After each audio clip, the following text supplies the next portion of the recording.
Hello and welcome to Amiksha study centre. हम कर रहे थे केवीएस की एग्ज़ाम की तैयारी, जिसको कंटिन्यू रखते हुए आज मैं आपके लिए लाई हूँ पेडागोजी के कुछ प्रैक्टिस क्वेश्चंस। जी हाँ दोस्तों, जैसा कि आप जानते हैं पेडागोजी आपकी 60 मार्क्स की आ रही है, जो कि एक बहुत ही बड़ा रोल प्ले करेगी आपके सिलेक्शन करवाने में या ना करवाने में। इसको ध्यान में रखते हुए मैं आज आपके लिए लेई वाइगोट्स्की के पे क्वेश्चंस लाई हूँ। उनसे रिलेटेड सारे मैं क्वेश्चंस करवाऊँगी। होप सो कि क्वेश्चंस करने से ही आपके काफ़ी कॉन्सेप्ट्स क्लियर होंगे। ये काफ़ी इम्पॉर्टेंट टॉपिक है। 3 to 4 क्वेश्चंस यहाँ से आने की संभावना है। तो आइए हम अपनी प्रैक्टिस को कंटिन्यू करते हैं। क्वेश्चन नंबर 1, लेई वाइगोट्स्की के समाज संरचना संबंध में दृढ़ विश्वास रखने वाले शिक्षक के नाते आप अपने बच्चों के आकलन के लिए निम्नलिखित में से किस विधि को वरीयता देंगे? ऑप्शंस देखिए। सहयोगी प्रोजेक्ट, मानकीकृत परीक्षण, तथ्यों पर आधारित प्रत्यस्मरण के प्रश्न या फिर बहुपरक बहुविकल्पी प्रकार के प्रश्न। जैसा कि हम जानते हैं, जो लेई वाइगोट्स्की हमारे साइंटिस्ट थे या मनोवैज्ञानिक थे, वो हमारे किस पे, इन्होंने कौन सी थ्योरी दी थी? सोशियो कल्चर थ्योरी, यानी कि सामाजिक सांस्कृतिक थ्योरी इन्होंने दी थी। तो उसको ध्यान में रखते हुए वो कौन सा आकलन पे वरीयता देंगे? सहयोगी प्रोजेक्ट, यानी कि ऑप्शन नंबर 1, ऐसा प्रोजेक्ट जो एक दूसरे के सहयोग से हो, क्योंकि उन्होंने सोशलाइज करने और कल्चरल थ्योरी दी थी, इसलिए वे सहयोगी प्रोजेक्ट को वरीयता देंगे। तो ऑप्शन नंबर 1 इसका सही हो जाएगा। नेक्स्ट क्वेश्चन, निम्नलिखित में से कौन सा वाइगोट्स्की के सामाजिक सांस्कृतिक सिद्धांत पर आधारित है? ऑप्शंस देख लीजिए। सक्रिय अनुकूलन, पारस्परिक शिक्षण, संस्कृति निरपेक्ष संज्ञानात्मक विकास, ये रह गया है पूरा, अंतर्दृष्टिपूर्ण अधिगम। ठीक है, तो इसमें से कौन सा ऑप्शन करेक्ट होगा जो कि वाइगोट्स्की के सामाजिक सांस्कृतिक सिद्धांत पर आधारित है? देखिए, ऑप्शन नंबर 2 सही हो जाएगा, पारस्परिक शिक्षण, यानी कि म्यूचुअल लर्निंग, यानी कि एक दूसरे के माध्यम से एक दूसरे से परस्पर शिक्षण का आदान प्रदान करना। ठीक है, और वाइगोट्स्की भी हमारे यही कहते हैं, सोशलाइज करने के लिए कहते हैं कि बच्चा जितना ज़्यादा सोशलाइज करेगा उतना ही ज़्यादा उसकी ग्रोथ होगी। ठीक है, तो ऑप्शन नंबर 2 सही हो जाएगा। थर्ड क्वेश्चन, जब वयस्क सहयोग के सामंजस्य कर लेते हैं तो वे बच्चों के वर्तमान स्तर के प्रदर्शन को संभावित क्षमता के स्तर के प्रदर्शन की तरफ प्रगति क्रम को सुगम बनाते हैं। इसे कहा जाता है, यानी कि ये क्वेश्चन में कह रहे हैं कि वह स्टेज जिसमें कि जो वयस्क होते हैं या फिर बच्चे से जो भी बड़े हैं, उसके परिवार या फिर उसके टीचर्स या कोई भी उसके भाई बहन सिबलिंग्स या फिर पीयर ग्रुप में उसके सहभागी, कोई भी जो कि बच्चे की हेल्प करते हैं कोई भी चीज़ लर्न करने में। ठीक है, तो उस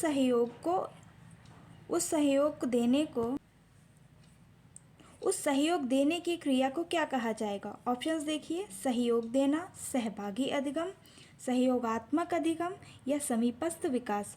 तो देखिए, इसको कहेंगे सहयोग देना। और वो पर्सन कौन सा होता है जो सहयोग देता है? That is more knowledgeable other, जिसको हम MKO भी कहते हैं। ठीक है, नेक्स्ट क्वेश्चन देखें। वाइगोट्स्की के अनुसार बच्चे सीखते हैं, ऑप्शन परिपक्व होने से, अनुकरण करने से, वयस्कों और समवयस्कों के साथ परस्पर क्रिया से, या फिर जब पुनर्बलन प्रदान किया जाता है। ठीक है, तो इसमें ऑप्शन थर्ड करेक्ट हो जाएगा, वाई, वयस्कों और समवयस्कों की परस्पर क्रिया से। देखिए, जब वह अपने से बड़े किसी से या फिर अपने साथ के लोगों से जब वह परस्पर क्रिया करेंगे, विचारों का आदान प्रदान करेंगे, तो ऐसे क्या होगा, उनकी नॉलेज में वृद्धि होगी, उनकी लर्निंग में ग्रोथ होगी। ठीक है, तो इसीलिए ऑप्शन नंबर 3 करेक्ट हो जाएगा। आइए अगला क्वेश्चन देखते हैं। निकटवर्ती विकास के क्षेत्र के संदर्भित करता है। ऑप्शन नंबर 1, उस चरण को जब अधिकतम विकास संभव है। उस विकासात्मक चरण को जब बच्चा सीखने की पूरी जिम्मेदारी लेता है, यानी कि अब वो पूरी तरह जिम्मेदारी ले रहा है सीखने की, कि वो अब सारा सब कुछ खुद से कर सकता है।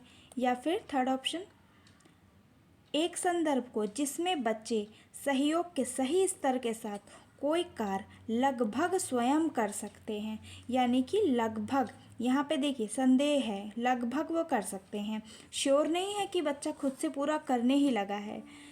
फोर्थ ऑप्शन देखिए, उस सीखने के बिंदु को जब सहयोग वापस लिया जा सकता है, यानी कि अब सहयोग वापस ले सकते हैं, बच्चा खुद से सब कुछ करने में सक्षम हो गया है। जबकि हम जानते हैं निकटवर्ती विकास क्षेत्र, यानी कि zone of proximal development, ZPD जिसको हम कहते हैं, राइट, वो कौन सा क्षेत्र होता है? ये ZPD वह क्षेत्र होता है कि जब बच्चे को हेल्प दी गई, ठीक है, और एक ऐसा क्षेत्र है कि जब बच्चा खुद से करने के योग्य हो गया है, वो पर्टिकुलर काम जिसके लिए हेल्प दी गई थी, अब वो हेल्प वापस ले ली गई है और वो बच्चा खुद से वह कार्य करने में सक्षम हो गया है।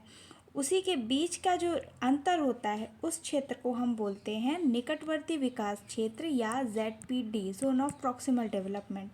ठीक है, तो इसी को ध्यान में रखते हुए हमारा कौन सा विकास का क्षेत्र हो जाएगा?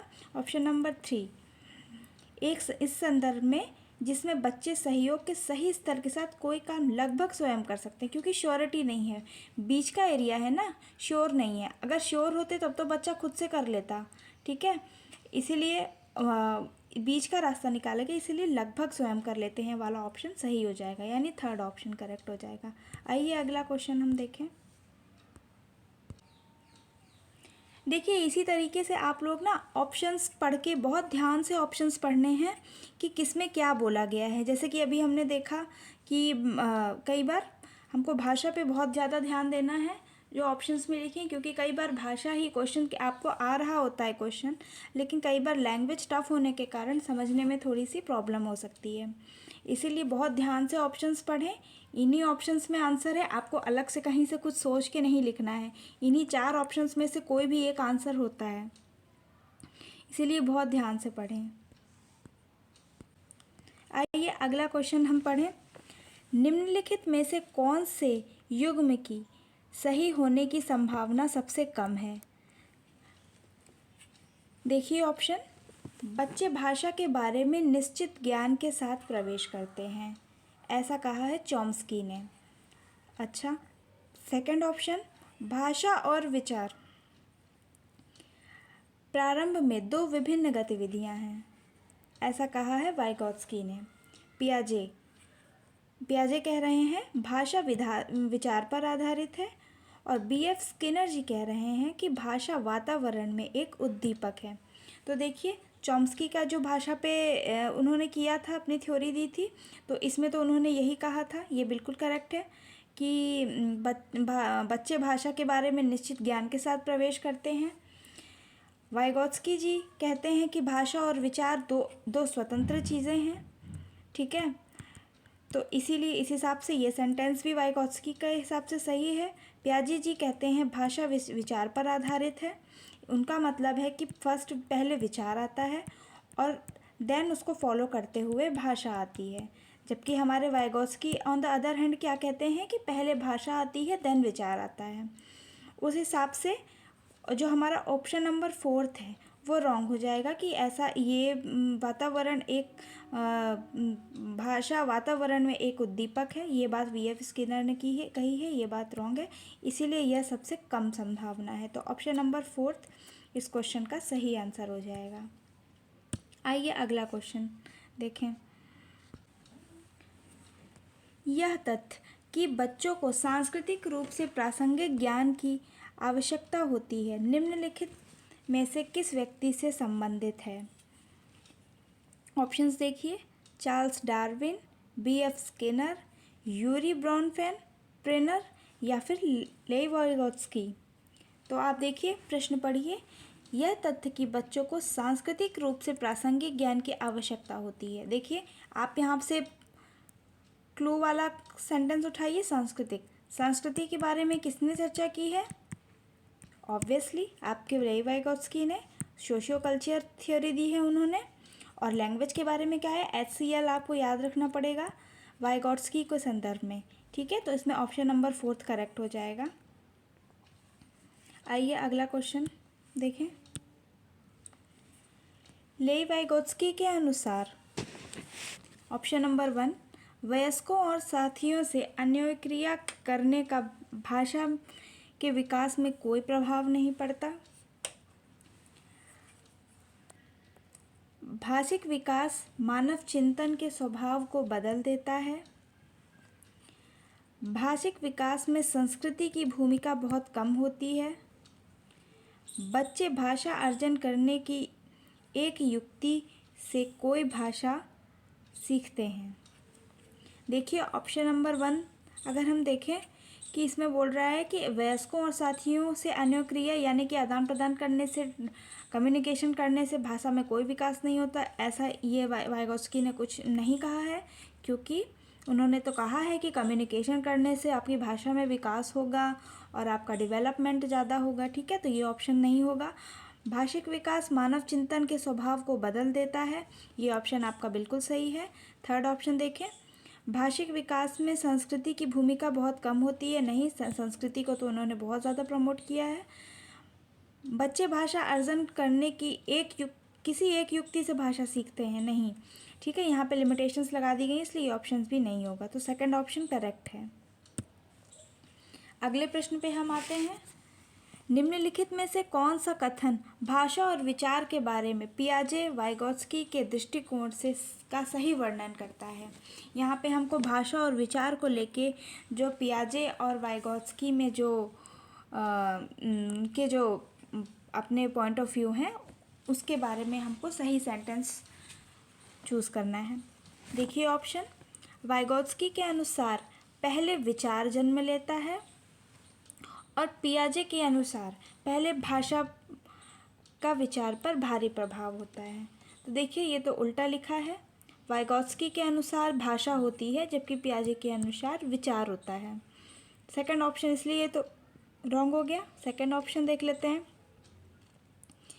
पियाजे के अनुसार पहले विचार जन्म लेता है और वाइगोत्स्की के अनुसार भाषा विचार पर भारी प्रभाव पड़ता है। थर्ड ऑप्शन, दोनों मानते हैं कि बच्चे की भाषा से विचार जन्म लेते हैं। फोर्थ ऑप्शन, दोनों भाषा को बच्चे के विचारों से जन्म लेते हुए मानते हैं। ठीक है, तो यानी ये दो ऑप्शन तो हमारे गलत हो गए। दोनों लोग एक बात तो कह नहीं रहे, दोनों लोग अलग अलग पॉइंट ऑफ व्यू रख रहे हैं, इसलिए हमारा सेकंड ऑप्शन करेक्ट हो जाएगा।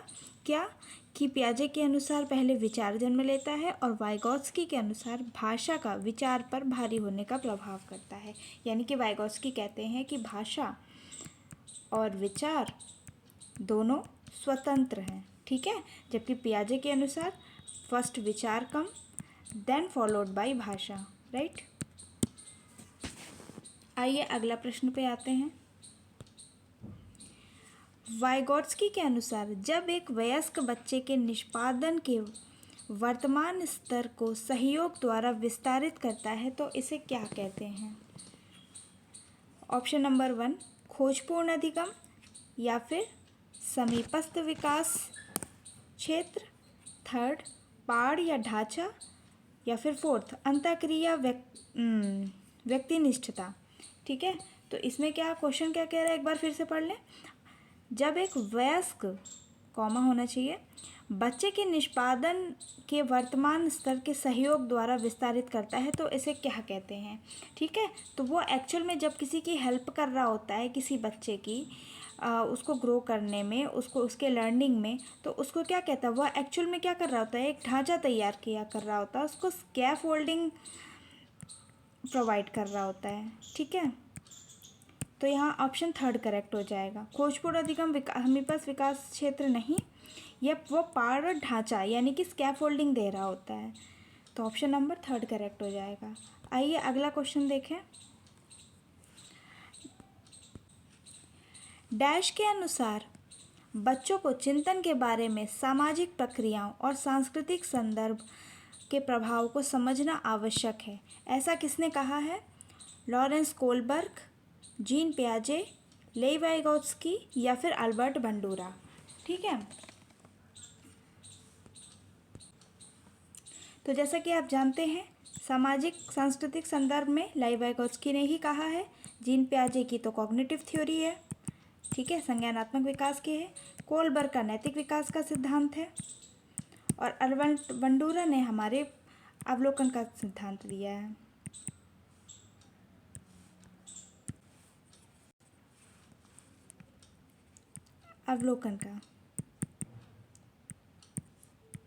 अवलोकन अधिगम दिया है। एक बार मैं फिर से लिख दूं, Lev Vygotsky socio culture, Jean पियाजे कॉग्निटिव थ्योरी और कोलबर्ग ने मॉरल डेवलपमेंट का दिया है।